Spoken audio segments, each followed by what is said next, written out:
आरोप लग रहे हैं टीएमसी के ऊपर।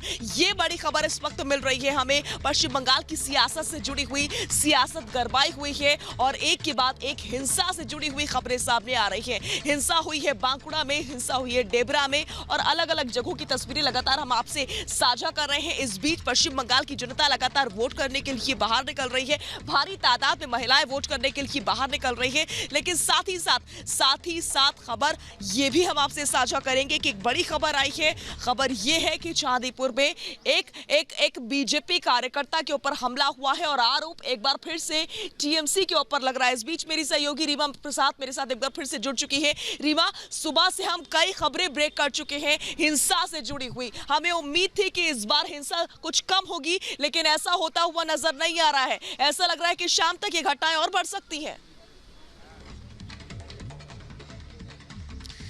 बिल्कुल, ये कहना आपका सही है कि शाम तक शायद ऐसी घटनाएं कुछ और भी सामने आ जाए, लेकिन जहां जहां केंद्रीय सुरक्षा बलों की ज्यादा तैनाती है वहां परिंदा भी पर नहीं मार पा रहा है। आप भी नंदीग्राम में हैं और मैं भी नंदीग्राम में हूं, तो यहाँ की स्थिति बहुत ही संतोषजनक है। जो यहाँ के लिए कदम उठाए गए हैं वो कारगर कदम साबित हो रहे हैं, लेकिन जो आसपास के जिले हैं, उत्तर 24 परगना हो या बांकुड़ा हो, पूर्वी पश्चिमी मेदिनीपुर हो, यहाँ पे थोड़ी बहुत घटनाएं उस तरीके से मिल रही है। हालांकि पूर्वी मेदिनीपुर में ही नंदीग्राम है, लेकिन नंदीग्राम के पूरे इलाके को सील कर दिया गया। धारा 144 लागू है, बाहरी लोग बिल्कुल प्रवेश नहीं कर सकते हैं। रीमा, इस बीच एक बड़ी खबर मिल रही है। शुभेंदु अधिकारी के काफिले पर हमला हो गया है। नंदीग्राम से इस वक्त की बड़ी खबर हम रिपब्लिक भारत पर ब्रेक कर रहे हैं। शुभेंदु अधिकारी के काफिले पर हमला हुआ है। आरोप लग रहा है टीएमसी के ऊपर आरोप लगाए जा रहे हैं कि टीएमसी ने हमला किया है। शुभेंदु अधिकारी आज ही वोट डालने पहुंचे थे। सुबह 7 बजे उन्होंने वोट कास्ट किया है, जिसके बाद से वो रवाना हुए, बाइक के जरिए पहुंचे थे पोलिंग बूथ तक। और इस वक्त की बड़ी खबर यह कि दोपहर होते होते तक उनके काफिले पर हमला कर दिया गया,